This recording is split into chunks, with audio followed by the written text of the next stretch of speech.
Welcome back to ECGC, everybody.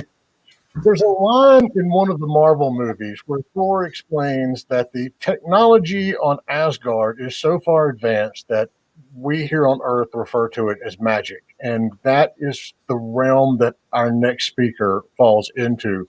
We've got John Parsons here. He's the Global Director for Device Integration for LiFi at Signify Corporation. And he's going to be giving us a rundown on, one, what LiFi is and what it means for games, in particular with VR. So, John, show us your wizardry. Perfect.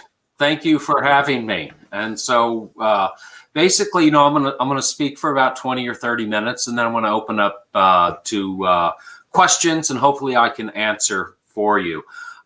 Very quickly. Signify, who I work for, basically is the old Philips company. So Philips Electronics from Holland. So I work inside of the device integration piece for LiFi, based out of Eindhoven, Netherlands. I live in Connecticut, but spend a lot of time on the road. So light becomes an intelligent language, and that is what LiFi is. And so I'm going to go through this presentation and basically show you, what it is. And there's many different companies out there. But to give you a rundown on Signify very quickly, it is the #1 company on the planet that provides lights. So we own the ceilings in all of the, different hospitals and manufacturing and et cetera. We're the largest player inside of that. Multiple billions in revenue, 32,000 people, and we're, a green sustainable company. And so with that, I want to jump into really, what is light communications? This is the fun part. So light communications, what is it? You've seen light communications in the past when you saw a lighthouse. That is a light communicating with an individual, and it's basically showing that there is ground ahead, don't run into it. But what light is today in communications is that it is transmitting ones and zeros at extreme speeds. We right now are sitting at speeds of 225 megabytes per second, up to 2 gigabytes per second upload, download simultaneously. We can go distances up to 25 kilometers. And the latency on these systems is 1 millisecond. And that plays a huge part in VR. And so, once we start down this path, there's two variants to light. One is coded light, and that's just one way, and it's just dropping information down to a device that you may have, right? And it's telling you where you are and that type of information. The other is LiFi. That's bidirectional data using infrared. And so that is what we're going to be discussing today, is the infrared LiFi systems that are out today. Now, there are many companies working on this today. You've got, Signify, Philips, who I work for, but you've got other companies that are looking into this as well. And so, I urge you to look at some of the different companies out there that are researching this, because this will become more mainstream. Right now, LiFi is still somewhat in its infancy. It hasn't, it's not mainstream. Mostly it's found within the military or defense industries, or areas where, Wi-Fi or RF signals are not allowed. And so let me go to the next screen here. So what is it? This is a LiFi system configuration. So, LiFi is very similar to Wi-Fi. LiFi stands for light fidelity. And so you do have the modem, you can see up on top, and then you have what we call transceivers. And these transceivers will sit in the ceilings. And these transceivers will send and receive infrared light.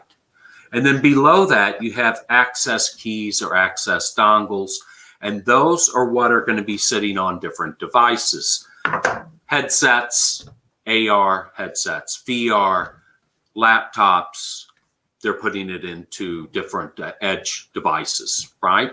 And so this is how the system is configured, and then it is put into the ceiling, and then you have it on the devices itself.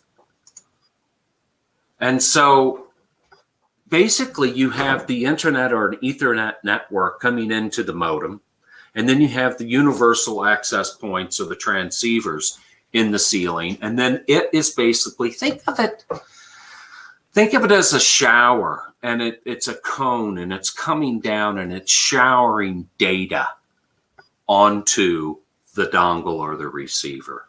Now, you with the eyes, naked eyes, you can't see it.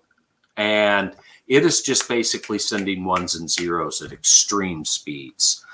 And they're working on systems that go beyond 1 to 2 to 3 gigabytes per second upload, download, simultaneous speeds in the labs today. And so, where's that going to play inside of the virtual reality world?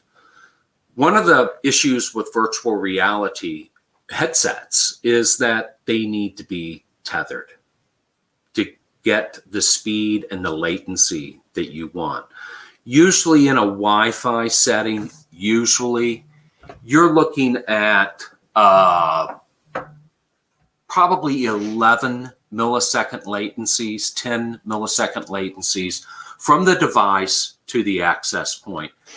With Li-Fi, you cut that number down to 1 millisecond. And so the first hop is extremely fast, right? And so that reduces your latency, jitter, which then reduces what we call cyber sickness. And so when you're traveling at the speed of light, things are moving very, very fast, right? And so these systems then are placed inside of the ceilings. And as you can see, you can have different access points throughout the ceiling so that you can walk around, right? Now, one of the areas that we are working on right now is how do you follow the headset? Because in Li-Fi, the broader the beam, right? So the lens is broadcasting a beam down. The broader the beam, the slower the speed. And when you narrow that beam down to, let's say, a pencil, you're running 300, 400, 500, 600 megabytes per second, but you've got to follow the headset then. And that would be what we would call beam steering technology, which is being worked on today. It's not out there because it hasn't been miniaturized yet, but we are working on that type of technology today. And so this gives you an idea right now of what it looks like on, looking up. So you have the bottom view looking up, and it's basically a cone. And then you've got the front view, right? And basically the different cones are out under or above the user, and it's streaming data, okay? And so then, people ask us, well, what is Li-Fi? It's Morse code 4.0. It's, this is where it sits. And when you look at radio waves on the left-hand side, what you see is that the wavelengths are longer, okay? And as you move towards infrared and visible light, the wavelengths, become smaller and smaller. Which means that, once you get into ultraviolet or infrared or visible light, you need to have line of sight in order to receive this data. Unlike what a radio wave would be, which is a longer wavelength, you can then, with radio, you can get it inside of the building or outside of the building. And I'll go into that in a minute, because where Li-Fi fits in, it fits into certain scenarios, but it's not applicable to all industries, okay? Now, let's go into You can see the gentleman below, right? That was using LiFi in World War II. In fact, ships still have this type of technology today so that they can send and receive light communications without using RF. Why don't they want to use RF? So radio frequencies and Wi-Fi in a lot of military applications or in healthcare or in mining or in gaming and simulation within, industry that needs to be secure. Well, you can't use radio frequencies. You need to have another way in order to have a wireless communication. And so with that, your choice is to either not use any device or have a virtual reality device that has a backpack that's connected to a computer, correct? Or you have it tethered. LiFi will free you up from that and bring higher speeds. And so in the future, when we're looking down the road, not today, not tomorrow, but where LiFi will end up in our lifetimes will be when you walk into a room and you flip a light switch on, the light in the room will start transmitting data to your devices at extreme speeds. The other issue with Wi-Fi is that it is extremely congested. So, when you're in a dorm room or you're in a hotel or anywhere, you've got, Wi-Fi, access points all over the place with different names, and people are fighting to get onto this bandwidth. Light fidelity, you don't have that issue at all, right? So you don't have congestion. Your data streams are extremely efficient and smooth. So there's no ups and downs. The latency sits at 1 millisecond, and it can transmit data bidirectionally to 300 megabytes per second all day long. And if you narrow the beam, you can, of course, increase that to even faster speeds. What's that going to do for virtual reality? It's going to free up these headsets so that you can walk around with the headset that's wireless. It's going to lower your latency, and it's going to give you increased speeds. And that's what we're looking for within the gaming industry. Are we there yet? No. Is Signify probably the closest to this technology? Absolutely. Are they working with the industry leaders to build this? Yes. Everyone is working very quickly to untether these VR devices. And so some of them right now are untethered, but you need to have a lot of speed, right, in order to operate really cool games. And so that's the issue. Now with augmented reality, I don't have that issue because I can lower down the speeds, right? And latency isn't as big of a factor. Go over here. And so I'm going to skip that. So the reason why, and this might be, boring to some people, but it is the problem. And that is that worldwide data is just, doubling every 2 years. In fact, I think it's doubling even faster today, to where we have so much data that needs to be transmitted, and we're still using radio in order to do that, right? And so when we can switch the systems over to light, and we can communicate using light, then we free up all of this radio spectrum. Well, where is that going to go? The future could be all very interesting, because lights on cars can communicate with lights on other cars. Cars can go down the interstate and communicate with smart lighting poles that are built in. Lights can then communicate with billboards. Lights can then communicate with computers, cell phones, any device that's out there, but you will need to have line of sight. That's one of the issues that you need to have with LiFi, right? Is a line of sight. So So this gives you just basically another diagram. So if you're looking at the upper right-hand side, you see this Wi-Fi user. And I use Wi-Fi. I also use LiFi too. And LiFi is not meant to compete with Wi-Fi. That's not what is happening in this market. Wi-Fi has its place, but Wi-Fi also sends data signals out. And so you can basically eavesdrop on Wi-Fi signals and you can pull data. With LiFi, it's contained in a room. And so when you're in this room, and let's say that you're doing immersive training using virtual reality, and you're showcasing information to people, you know, pilots or people repairing equipment or any type of job that needs to be done, or gaming, it's contained. And that keeps the security level at very high, because that's a physical layer of security. And that's kind of what's driving this LiFi market today.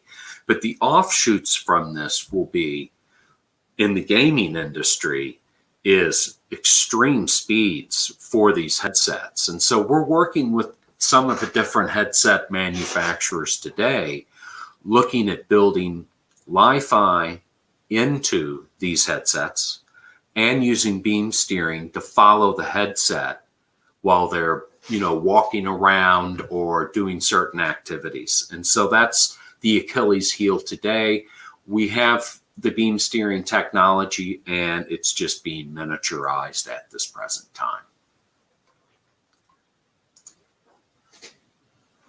So it goes back to, you know, light fidelity from our standpoint, right?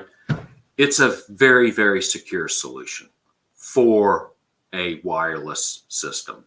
And so you would have militaries or ships using this technology to beam data 1 kilometer, 2 kilometers, or inside of a tent, to where you have people who are sending data, right? It's very, very reliable. There's no ups and downs. It just streams the data. And it's extremely fast. Once you get into, you know, 1 or 2 gigabytes per second upload or download, that's fast. That's extremely fast, right? And when you get into latencies of 1 millisecond, that really showcases virtual reality and how real it can become, right? And so the segments that we're working in, but, you know, if you look down here, you got the digital industries, and you've got public, which is basically military and government, NASA, these different companies, right? Aerospace and transport, there is a day coming where LiFi will be in the lights. This day's coming soon. In the lights of the aircraft that you're sitting in, and it will be the one transmitting data, because they don't want to use RF inside of a plane. And so light fidelity is one of the areas that they're moving into extremely quickly, the aircraft manufacturers. So that's in aerospace and defense. And the area that I work on, of course, is devices. And so working with different devices from AR, MR, VR, to edge computing, to sensor data, and using LiFi in different settings where, you know, Wi-Fi is either not allowed due to safety or not allowed due to security. And so these are some of the applications, just to show you, right, that is being worked on today. And so, you know, LiFi today, it has been around probably for 8 to 10 years as far as, you know, the version that we know it today. There's a great TED Talk by Harold Hawes. He runs a competitive company. He's from Scotland, and he's the gentleman that actually developed LiFi, and he's got a TED Talk, an hour TED Talk. Very interesting to, you know, sometime go and watch this TED Talk, and it will showcase what light is doing as far as data communications is concerned. today. They're also using light to beam from building to building. So you might be in downtown New York and they're beaming data. They aren't using Wi-Fi and they're not using cables. They're actually beaming through free optic space. They've got 2 large transmitters just sending data back and forth, right? And those can go up 25, 30 kilometers long and they can send data. And so that technology is there today. So this is, where we are working in the digital industries, the office, the public, the transportation, etc. And tomorrow is, our product is called True Li-Fi, but I just call it Li-Fi because we're all, we're a small group of companies working on this globally to get it into market. And we're integrating these into different devices today, right? Once you have this into your home, and you can put it into your house today and it does work, is every room will have Li-Fi. In fact, you could have Li-Fi outside. Does it work outside? Yes, it does. It uses infrared, so it will work outside as well. And you flip on the light, or you don't even need to flip the light on to see it. It's just running in the background and you will be receiving data. And then where's the future? Well, this is where it's going to go really ballistic, I think. And we're working with different companies with cars and trucks and trains and aircraft of using data and using light to transmit that data back and forth. So it will know if the person in front of them is braking, if they're speeding up, what the trajectory is, are they turning their wheel? It will have all this information. And so, once you get this type of information working, then you can also have it in cars that, are self-driving cars. Because self-driving cars, are computers and they need to have fast data offload and download in order to make split decisions and make them, quickly, right? So if the cars are communicating with one another and the cars are communicating with lights and different aspects of a city or an interstate system, then it becomes a very, very interesting, high-speed highway, as I like to say. And so,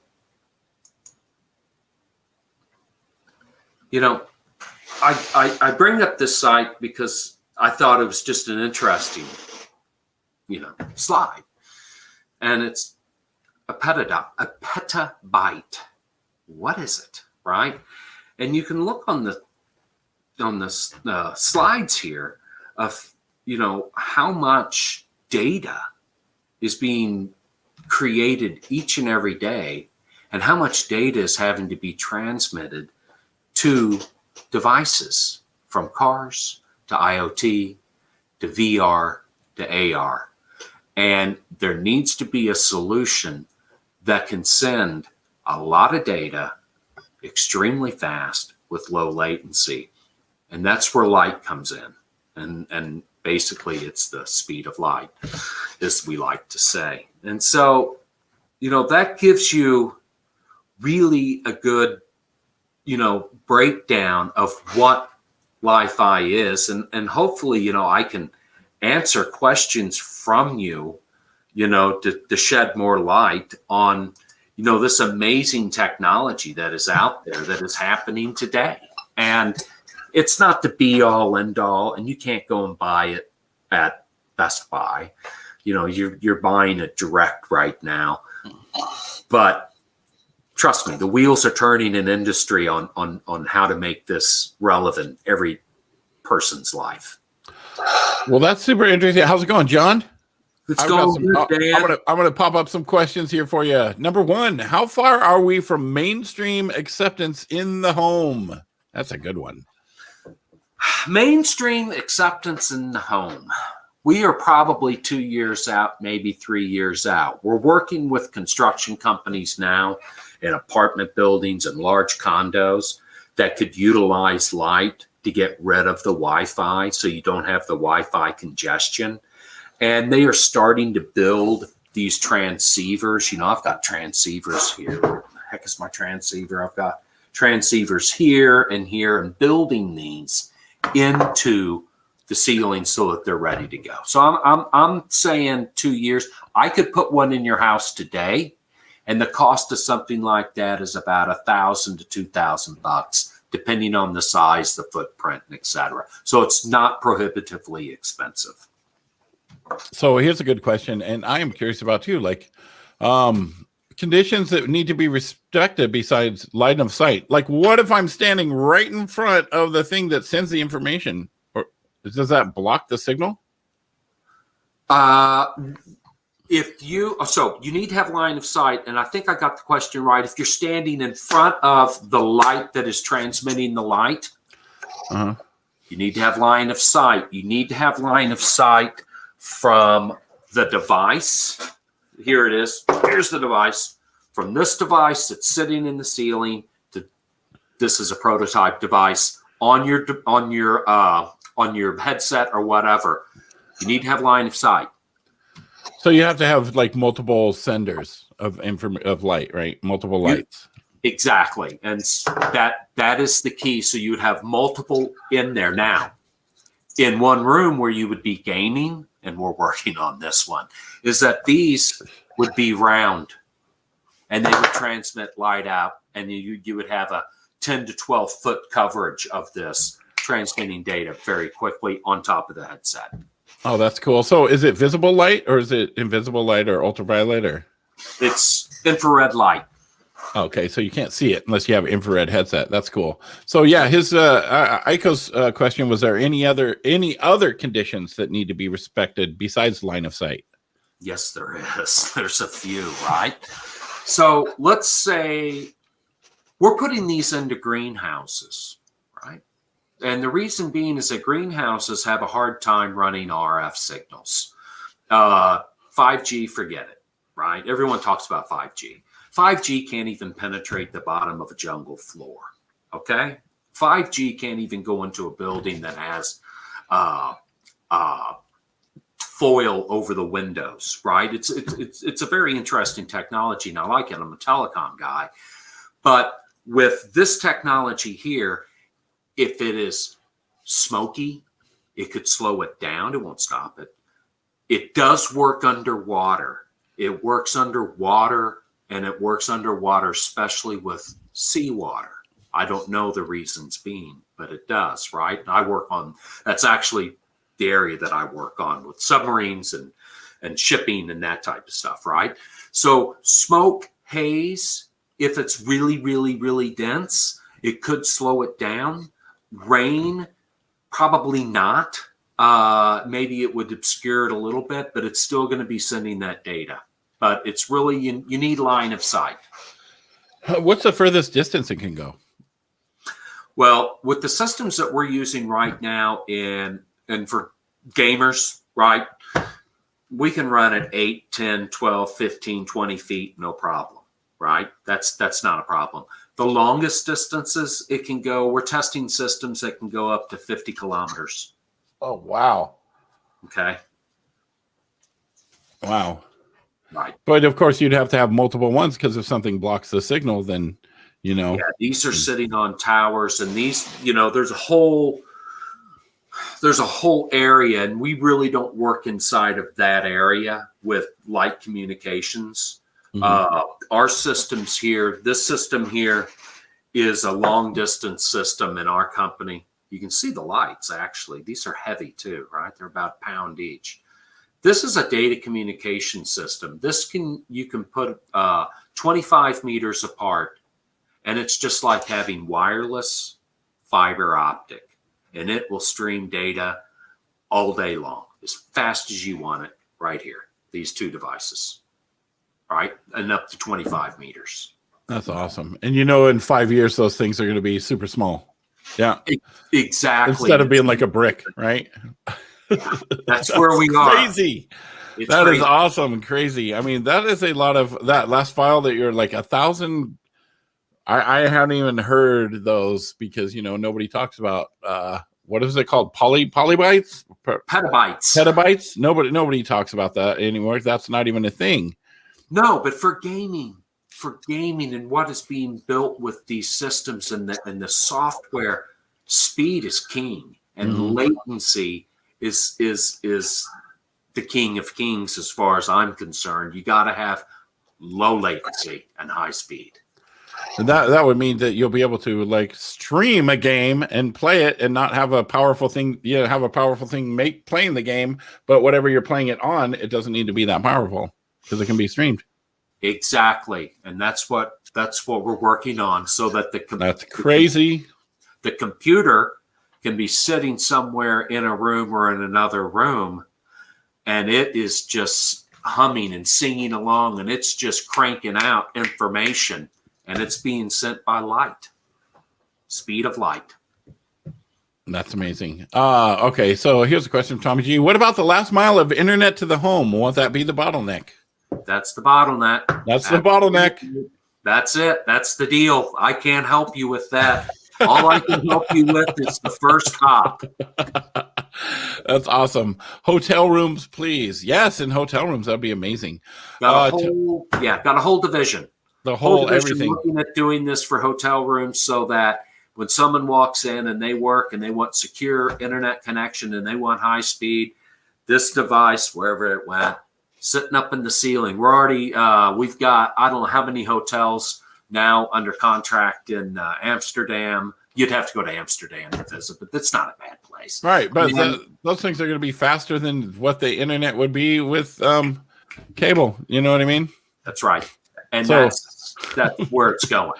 Right. Okay, here's another one from Tommy G. How about automobile communications in a snowstorm? I don't know. I live up in Connecticut, and when it snows, you'll find me in a bar somewhere. But I don't know. I mean, I think that the snow or sandstorm would wipe out communications or would make it a lot slower than probably what it would be. But I've never really been asked that question. But I think that it's a great question, and I think that it's probably relevant. Yeah, pretty soon it'll be like, what about snowstorms in a fog with a hurricane and a wall of water? You know? And exactly. And it's like, don't travel at that point in time. Right. Banks and hospitals. Oh, yeah. Intercommunication through that stuff. That's amazing. Right. All right. Is there, well, thank you so much. Thanks, John, for coming on here. This was super interesting. And I love technology, and I'm not very techie, but I just love it when things get faster and faster and faster to where it's just about instantaneous. Well, I mean, I think that, you know, Panasonic, Samsung, Qualcomm, Philips, who I work with, we're all working on it. We're working as fast as we can to try to figure out how to make speeds faster for everybody. And how to make it like easy to use and fit into your home. That's because if it doesn't fit into your home, you know, people aren't going to walk around with great big bricks in their pockets. You know what I mean? Yeah. But yeah, that's awesome. Yeah. All right. Well, if anybody has any more questions, if you want to bring them on over to our Discord at discord.gg/indiegamebusiness. And are you in there, John? I might be. I should be. If not, you should be in the Discord. Yeah. The Discord. There is a post-session chat over there. It's right above the Romero post-session chat. So yeah, jump on in there if you got any questions about this kind of stuff and would like to pick John's brain. Yeah, I'll help any way I possibly can. I live and work inside of this very niche area of data. Very niche, yeah, but super interesting. I bet there's a lot of stuff in there to pick.